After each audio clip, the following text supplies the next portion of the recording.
Hello guys. आज की इस वीडियो में आपको बताने जा रहा हूँ कि आप पिंटरेस्ट से किसी भी पिक्चर को अपने मोबाइल फ़ोन में या फिर अपने लैपटॉप में किस तरीके से डाउनलोड कर सकते हैं।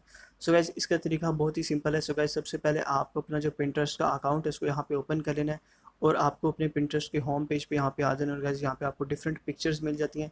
सो गाइस, अगर आप किसी भी पिक्चर को यहाँ पे डाउनलोड करना चाह रहे हैं अपने मोबाइल फ़ोन या अपने लैपटॉप में, सो गाइस आपको सबसे पहले उस पिक्चर को यहाँ पे ओपन करना है। और उस पिक्चर को ओपन करने के बाद गाइस, यहाँ सबसे नीचे आपको एक सेव का ऑप्शन मिलेगा। आपको सिंपली यहाँ पे टैप नहीं करना है। इस पिक्चर को डाउनलोड करने के लिए आपको यहाँ एक अपर राइट कॉर्नर के ऊपर एक थ्री डॉट्स का ऑप्शन मिल रहा होगा। सो गाइस, सिंपली आपको इस थ्री डॉट वाले ऑप्शन पे यहाँ पे टैप करने, और जैसे आप इस पर टैप करेंगे तो आपके सामने इस तरह का इंटरफेस आ जाएगा, जहाँ पे आपको काफ़ी सारे ऑप्शंस मिल जाएंगे, जिसमें आपको फॉलो पिंटरेस्ट, कॉपी लिंक और यहाँ पे आपको डाउनलोड इमेज का भी ऑप्शन मिल रहा है। सो गाइस, सिंपली आप यहाँ डाउनलोड इमेज वाले ऑप्शन पे यहाँ पे टैप कर देना। और गाइस, इस तरीके से आपकी जो इमेज है वो आपके मोबाइल फ़ोन या आपके लैपटॉप में इजीली डाउनलोड हो जाएगी। सो गाइस, ये पिक्चर यहाँ पे डाउनलोड हो चुकी है। सो गाइस, इसके बाद आपको सिंपली आ जाना है बैक अपने मोबाइल फ़ोन पे, और यहाँ पे गैलरी में चल के आपको ये पिक्चर मैं दिखा देता हूँ।